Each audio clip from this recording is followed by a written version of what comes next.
terminé. C'est bien Cédric. C'est bon pour la régie.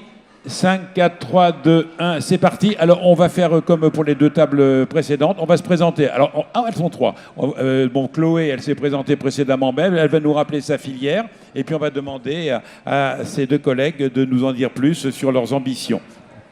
Alors, moi, je suis en deuxième année de master management et développement du patrimoine immobilier. Moi, je m'appelle Clara et je suis en licence chargée de gestion patrimoniale à la CCI de Metz en alternance. Et donc Sarah Demt en Master 1 Management et Développement de Patrimoine Immobilier à la CCI de Moselle. Et vous vous appelez Philippe et vous managez plus de 26 000 collaborateurs. À peu près Ouais. sur la France entière. Philippe, présentez-vous. Le début, comment ça a commencé? Le début, ça commence par un drame, c'est la disparition de mes parents.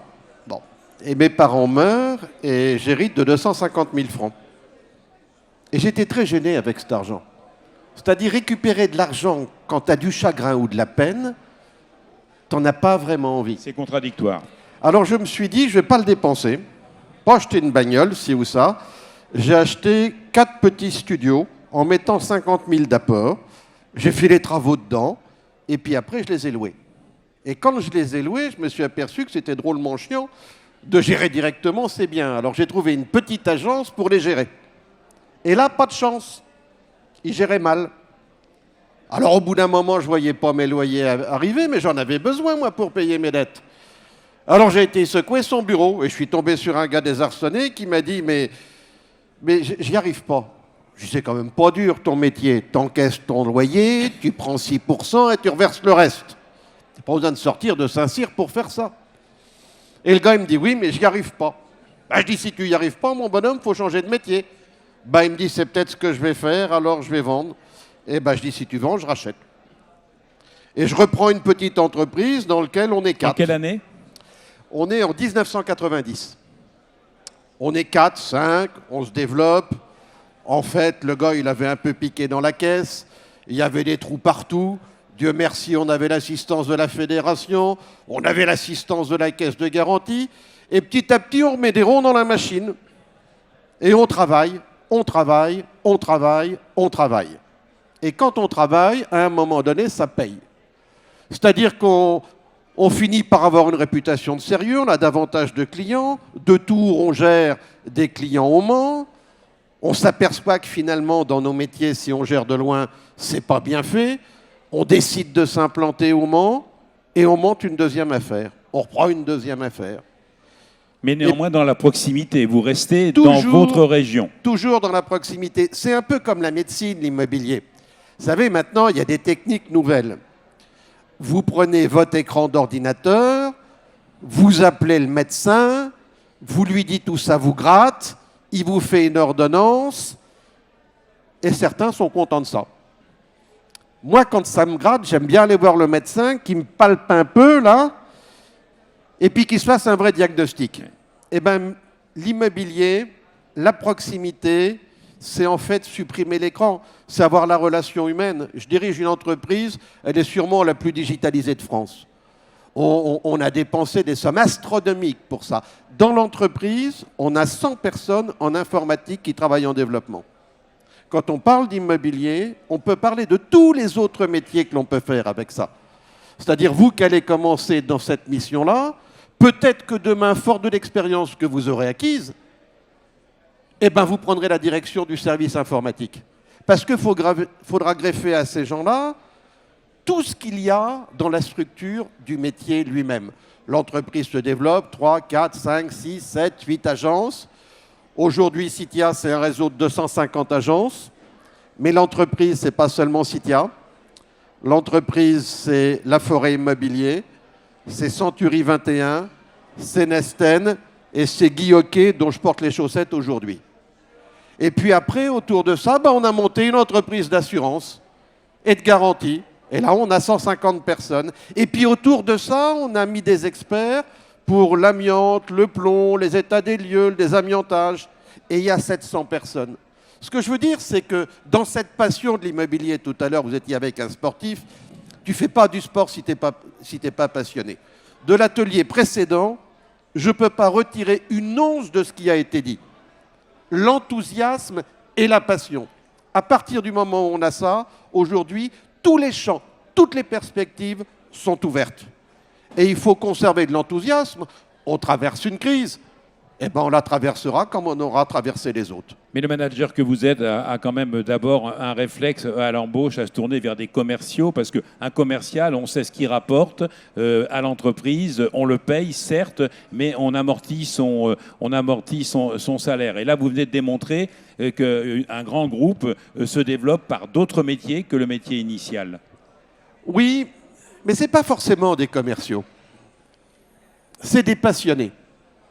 Je refais l'analogie au sport, quand je recrute pour un poste et qu'à la fin, finalement, de la sélection, on en a 2 ou 3 qui sont bien, eh ben, on va regarder ce qu'il fait comme sport.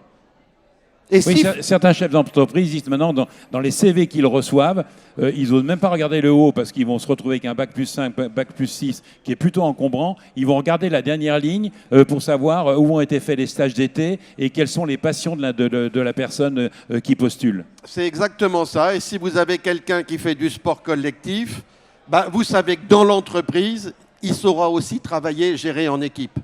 On a parlé de sport à l'instant. Prenez le football. Moi, j'aime pas le football. Tous ces gars-là m'emmerdent, qui courent en short et qui sont mal polis à la télé.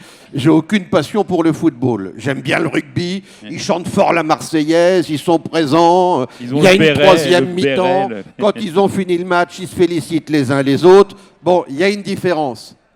Mais tu es là. Tu as le ballon. Tu peux peut-être mettre le bout. Tu es en finale de la Coupe du Monde. Mais à côté de toi, il y en a un qui est mieux passé. Lui, il a la fenêtre. Qu'est-ce que vous faites? Tu essayes de le mettre parce que ça sera toi le héros, ou finalement tu vas faire l'équipe, tu passes le ballon, la passe est bonne, le gars il marque le but, c'est lui le héros. Mais si tu n'avais pas été là, ça n'aurait pas marché. Et ce sens du collectif, on doit le retrouver dans l'entreprise. Une entreprise, ça doit conserver des qualités humaines très fortes. Si vous constituez une équipe et que le matin, ça vous emmerde de venir travailler, vous ne produirez pas quelque chose de bien. Il faut 3 composantes pour que ça marche. D'abord, il faut payer correctement les gens, parce qu'il faut vivre. C'est important de vivre.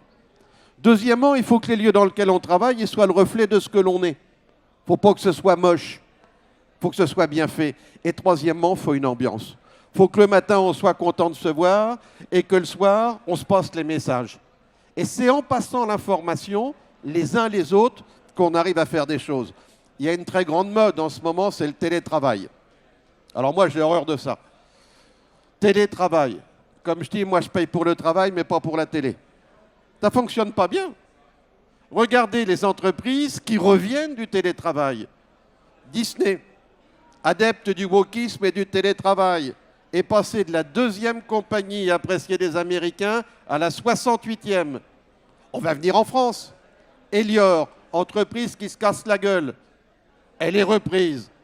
Ils arrêtent le télétravail. Les gens, ils se voient autour de la machine à café. Ils se refilent l'information. Dans nos métiers, quand quelqu'un a fait une assemblée générale le soir et qu'il a parlé un peu avec les gens, il y a le petit vieux qui est là qui dit « Dites donc, je vendrais bien mon appartement, c'est trop grand pour moi maintenant. » Bah, le matin, à la machine à café, il voit le vendeur, il dit « Tu devrais appeler le père Lambert. » Il veut vendre son appartement, il va en prendre un plus petit. Et c'est une réussite collective. Donc c'est très important de jouer tous ensemble. On est à mi-chemin, là, mesdemoiselles. Question, là. D'abord, Chloé, il faut vous mettre au sport, hein, d'après ce que je viens d'entendre. Hein, vous êtes obligé de passer par le collectif avant de passer par l'IMO. Bah moi, en parlant de valeurs, etc., j'avais une petite question. Comment vous faites pour garder un esprit aussi familial dans vos entreprises, alors que vous êtes quand même à la tête de plein d'entreprises avec un grand empire? Comment vous faites pour garder ce petit esprit qui est très important en soi dans une agence immobilière quand même? Comment vous maintenez les cultures, parce qu'il y a une culture la forêt, je suppose, il y a votre culture à vous. Comment vous arrivez à mixer tout ça? Je crois que c'est une question de tempérament. Pour être un entrepreneur, il faut de l'enthousiasme et il faut aimer la vie. Je salue Charles Marinakis qui est là. Lui, c'est le PDG de Century 21. C'est l'un des petits derniers qui a rejoint Arch. Quand j'ai été voir Century, et quand on a racheté Century, j'ai fait la connaissance des équipes de Century. Ce n'est pas la première marque de franchise par hasard. C'est parce qu'ils ont construit, depuis des années où ils sont ensemble, c'est important que la tête de la maison, depuis des années ils sont ensemble, ils ont construit un esprit. J'ai La Forêt qui est là, j'ai aussi Guy Hockey. Dans chacune de ces entreprises, vous avez des traditions qui sont différentes, des manières de faire qui sont différentes. On n'impose pas la formule Philippe Briand. Non. Conserver la personnalité des uns et des autres. D'abord, ce sont des entreprises à succès. Alors, quand vous reprenez une entreprise à succès, ce n'est pas la peine d'aller vouloir les modifier. Il faut au contraire les aider à amplifier et à développer leur manière de faire, à développer leur succès. Et à les pousser à être concurrentes. Alors, ils sont concurrents. Ouais. Très nettement, c'est très drôle parce que au départ, quand on a mis ces 4 groupes de franchises, qui sont parmi les 4 premiers français quand même, c'est 3000 agences en tout, bon, bah, les gars, ils ne se parlaient pas. Ils étaient concurrents. Alors, tu les mettais à une table, comme ça, t'en as un qui regardait là, l'autre qui regardait par là, et quand il y en a un qui parlait, c'était distrait. Et bien, depuis, maintenant, ils ont appris à se connaître. Vous Alors, êtes le c'est vrai fédérateur. Vous êtes il y a- le fédérateur. Oui, puis tu as des problématiques qui sont communes. Tu as les problématiques de recrutement. Tu as aussi les problématiques d'avoir pris quelqu'un chez toi qui n'était pas valable et qui va vouloir quitter une maison pour aller à une autre. Bah, dans ces cas-là, c'est plus simple de prendre son téléphone puis de dire il y a Fernandez, là, il était chez toi à 3, et puis finalement, il frappe à notre porte et tu dis c'est pas un type sérieux. Qu'est-ce qu'on peut gagner comme temps? Mais par contre, aucune recette sur le fonctionnement de la maison. Jamais. Il faut qu'elles gardent leur personnalité. On a tous une personnalité. Ce qui fait qu'on avance ensemble, c'est la culture de nos différences. C'est parce que tu n'es pas comme moi que moi j'apprends de toi et que toi t'apprends de moi. Et je dis souvent, il n'y a pas une entreprise qu'on ait reprise ou pas un collaborateur qui soit venu chez nous sans qu'on ait appris quelque chose. Alors quand on a fait beaucoup, tu apprends un peu moins à chaque fois, mais tu apprends toujours quelque chose.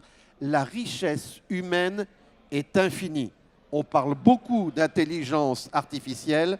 Moi, je voudrais parler de l'intelligence émotionnelle. L'intelligence émotionnelle, c'est ce qui vous porte et c'est ce qui va faire de vous des gens formidables. Laissez-vous aller et comme le disait l'entraîneur tout à l'heure, qui a un nom imprononçable, Combols. comment tu dis? Combols. Combols, Voilà. comme disait monsieur Combols. C'est très fort. Et pour les femmes, c'est encore beaucoup plus fort parce que je partage, moi j'ai 82% de femmes de l'entreprise, qu'elles vont davantage au fond des choses que ce que font les hommes. Quelquefois, les hommes, ils ont tendance à survoler un peu. Alors justement, par rapport aux jeunes, par rapport à la formation, qu'est-ce que vous développez? Là, nous avons 3 jeunes femmes qui vont rentrer sur le marché du travail. Le conseil que vous pouvez leur donner pour venir frapper à l'une de vos 4 ou 5 portes? Alors, l'âge, ça n'a jamais été une barrière. Ni quand on est jeune, voire très jeune, ni quand on est ancien, voire très ancien. Ce qui compte, c'est le capital humain et la capacité de travail. Quand je recrute des jeunes, je regarde quelque chose sur le CV. J'aime bien tous les jeunes qui ont fait des petits boulots tous les étés. Je trouve que quelqu'un qui s'est cassé les pieds, à aller nettoyer les tables chez McDonald's, à faire du Caissière service à de Leclerc, restauration, d'être caissière à Leclerc, c'est quelqu'un qui a un peu payé ses études et pour moi, il a plus de valeur que quelqu'un qui a passé son temps sur la Côte d'Azur. Ça, c'est la première des choses. C'est ton appétence. Tu sens ce qu'est la vie. En fréquentant ces gens-là, tu entends les difficultés. Tu es à même de pouvoir y répondre. Et puis, même si vous ne connaissez pas bien le métier, chez nous, vous allez le connaître. On fait très attention, c'était Jack Welch qui faisait ça aux États-Unis pour GE. Une entreprise, il faut qu'elle ait chaque année 15% de rotation de son personnel. Parce que vous, quand vous arrivez, vous maîtrisez des techniques, notamment les techniques des techniques de l'information, que des collaborateurs plus anciens chez moi ne maîtrisent pas. C'est des difficultés. On reprend beaucoup d'entreprises, tous les ans on en reprend au moins une cinquantaine. et quelques-uns ne sont pas très initiés encore sur tout ça, ce qui est le naturel pour vous. Alors vous allez les aider, leur apprendre. Et vous et eux, ils vont vous transmettre le sens du métier. Et puis enfin, chez nous, on a fait un très grand pari, c'est le pari de la formation. Dans le groupe, nous investissons en formation 8 fois plus que le légal. C'est permanent. Et on investit dans la formation sur 3 axes. Le premier axe, c'est sur ton métier. On a des députés, des sénateurs, il faut bien qu'ils s'occupent, ils font des lois, ça change tout le temps. On ne comprend pas toujours grand-chose, mais quand même. Donc, il faut se tenir à jour du métier. Le deuxième, c'est sur la technique. Comment est-ce qu'on va communiquer?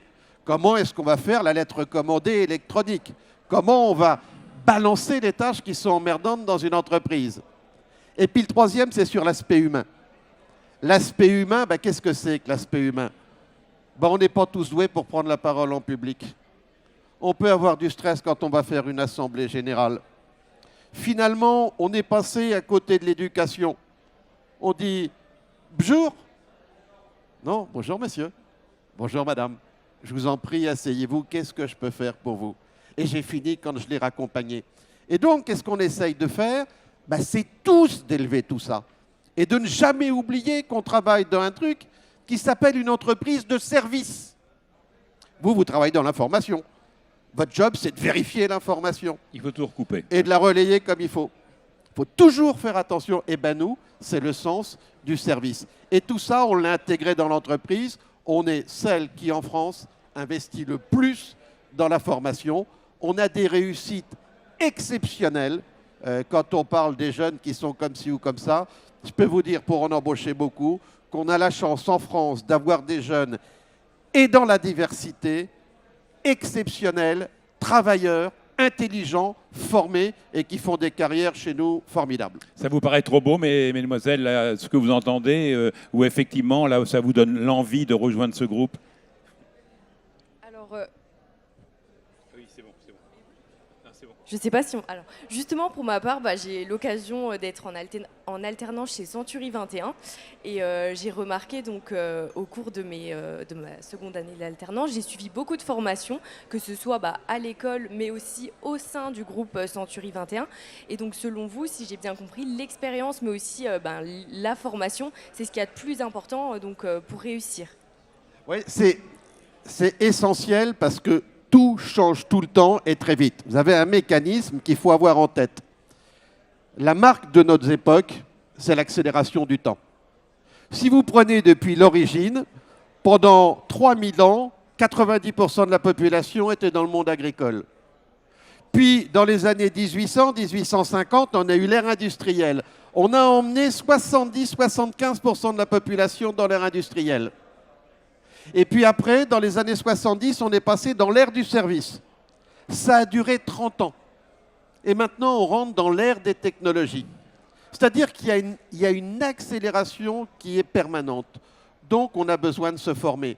Moi, je pense, au moment où je vous parle, à une jeune femme que j'ai et qui est dans le Midi, à Montauban.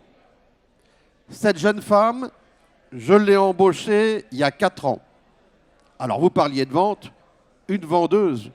Hors pair. Non, mais elle vendrait des pompes à un cul de jatte ou des frigos à des esquimaux. Enfin, elle est incroyable. Et elle me dit, je voudrais évoluer. Je dis, je veux bien, mais il faut que tu formes quelqu'un parce que maintenant, tu diriges en vente une dizaine de personnes, 27 ans. Et tu me le formes, ton successeur, et après, on voit. 1 an après, elle me dit, boss, c'est bon, il est mûr. Et je vais le garder en parrainage, mais je voudrais devenir patronne. Alors je lui dis, écoute, tu m'emmerdes pas parce que tu vas pas pouvoir choisir ta destination. Je te mets là où j'ai de la place. Pas de problème, je déménage. La mobilité. Mobilité, je la mets à Montauban, dans une agence vieillissante et déclinante. On est 2 ans après, avec la même équipe, avec le même personnel, dans les mêmes locaux, avec les mêmes moyens matériels. La boîte qui était déclinante, aujourd'hui, elle est superbe. Alors, il faut même que je l'arrête, parce que si un président de la FNAM, il va comprendre que ça puisse être gênant. La nuit, elle va déposer les panneaux des concurrents pour mettre les nôtres. Alors, je lui ai dit qu'il ne fallait pas pousser le bouchon trop loin et qu'il fallait arrêter ça. Mais c'est vous dire, vecteur d'enthousiasme, elle emmène tout le monde. Donc, ouais, garde dans ton emploi du temps pour la formation. Puis en plus, c'est un moment où vous retrouvez d'autres gens, d'autres endroits, on échange, et c'est comme ça qu'on bâtit sa personnalité. Autre question? Oui, j'aurais une autre question. Est-ce que, je parle plus là d'actualité du coup, est-ce que cette conjoncture actuelle, donc voilà les taux d'usure défaillants, les taux d'intérêt qui font qu'augmenter, est-ce que vous avez remarqué que le volume de transactions, de vos transactions, sont impactés par rapport à une autre année Ouais, quand tu me poses cette question, je pense à un auteur que j'aime bien, qui était Michel Audiard, qui a fait beaucoup de films à une époque où on se marrait au cinéma. Et Michel Audiard avait une formule, il dit « On est gouverné par des gars qui fixent le cours du poireau et qui seraient infoutus de faire pousser des betteraves. » La crise que l'on a, c'est une crise en grande partie qui est le reflet de la méconnaissance du monde politique sur l'immobilier. Alors il y a une conjoncture, l'immobilier est matraqué fiscalement, le président de la République, brave homme, il décide de supprimer la taxe d'habitation. Personne n'y avait demandé, il aurait mis les 20 milliards en enlevant la TVA sur les produits de base pour les petites familles, c'était aussi bien. Les collectivités ont pu que le foncier, à Paris, ça prend 70% quand même. D'accord ? Ça ne donne pas trop envie d'aller investir à Paris. Les banques, tout d'un coup, on leur dit « Vous êtes trop exposés à l'immobilier, il faut freiner ». Donc nous, on le sent bien, elles freinent. Des acquéreurs, on en a toujours. Tu as toujours envie, tu veux ton logement parce que étudiante, tu trouves un copain, vous voulez un petit logement pour vous, vous faites un gosse, il faut un logement plus grand, après vous voulez habiter à la campagne, etc. La demande, elle est toujours là. Mais on leur prête plus de ronds. Et les taux, ils montent. On est en train de paralyser complètement le pays. Et ça, c'est grave. Alors la baisse de la vente de l'immobilier chez nous, en moyenne, sur l'ensemble de nos enseignes, c'est un peu moins que le marché qui recule à peu près de 30%. Nous, on doit être aux alentours de 22%. Et une caractéristique intéressante, c'est que 42% des acheteurs aujourd'hui, ils payent leur achat comptant. On voit bien la marque du recul du crédit. Et ça vous encourage quand même à continuer à développer parce qu'il y a un moment où vous vous êtes fixé des limites, 26 000 salariés, autant d'agences réparties sur le territoire. Il y a un moment où vous allez dire stop, on est bien, maintenant on maintient une vitesse de croisière. Jamais. Jamais. Vous savez ce qui fait la vie d'un entrepreneur, et je vous souhaite toutes les trois d'être des entrepreneuses, c'est le rêve. Il faut rêver. Le monde appartient à des gens qui rêvent la nuit, qui se lèvent le matin, qui se mettent debout et qui vont réaliser leurs rêves. Moi, mon rêve, c'est d'avoir une offre de service de plus en plus large et de continuer à bien travailler. Tiens, dernière boutique qu'on a faite. Un jour, j'ai un de mes vendeurs qui fait une vente. Je le vois, je le félicite. 2 jours après, je le vois, il fait la gueule. Je dis, qu'est-ce qui t'arrive ? Il me dit, j'ai perdu ma vente. Je dis, c'est con, qu'est-ce qui t'arrive ? C'est le Crédit Agricole. Mon client, il a été voir sa banque et le Crédit Agricole, il a dit, mais pourquoi vous avez acheté chez Citia ? Il fallait acheter chez nous. On vous vend le bien, on fait le crédit, puis on vous gère. Puis comme vous êtes client, on va vous faire un prix. Là, le gars, il n'a pas regardé ce qu'il payait l'un l'autre. On lui a dit la phrase magique. On va vous faire un prix. On pète la vente. J'appelle le taulier du Crédit Agricole. Je gueule un peu. Il s'excuse, il me dit, je donne des consignes, ça ne se reproduira pas. 15 jours après, le même vendeur, il dit, ça va pas ? Il me dit, non, le Crédit Agricole une 2e fois. Je téléphone, j'engueule le patron du Crédit Agricole, il me dit, Philippe, je vous indemnise. Donnez-moi le montant de la com, je vous indemnise. Je dis, non, pas de ça entre nous, mais enfin, arrêtez parce que c'est pas bien. Il dit, je vous jure, ça ne se reproduira pas. 15 jours après, tu vois la suite ? Ça recommence. Je prends mon téléphone, j'appelle le patron du Crédit Agricole. Je dis, Philippe, vous savez pourquoi je vous appelle ? Il me dit, non, mais j'ai peur. Je dis, vous pouvez. Vous me l'avez fait une 3e fois. Il me dit, je suis désolé, je ne sais plus quoi faire, ils n'écoutent pas, on les commissionne. Je suis désolé, vous allez m'engueuler. Je dis, non, Philippe, je vous téléphone pour vous remercier. Il me dit, pour me remercier, on vous a fait sauter 3 ventes. Je dis, oui, je vous téléphone pour vous remercier. vous m'avez montré que vous, qui êtes banquier, non seulement on vous vendait des téléphones, mais que maintenant vous venez sur le marché de l'immobilier. Alors, puisque vous faites votre métier, nous, on va faire le vôtre. Et le lendemain, on a créé Happy Financement, et on fait du financement, et quand on fait des ventes, et quand on fait des travaux dans les copropriétés, eh bien, nous assurons nous-mêmes le financement de nos clients. Comme ça, ils ne vont plus voir ailleurs. Quand tu as un client et que tu le tiens, il faut veiller à ce qu'il n'aille pas voir ailleurs, ni pour l'assurance, ni pour le prêt, ni pour rien. Et comme ça, on tient nos clients et on est content de notre réussite. Et vous savez, le plus drôle de l'affaire, c'est que pour que je prête de l'argent, il faut qu'il y ait quelqu'un qui m'en passe. Et vous savez qui est-ce qui m'en passe le plus? Eh bien, c'est le Crédit Agricole.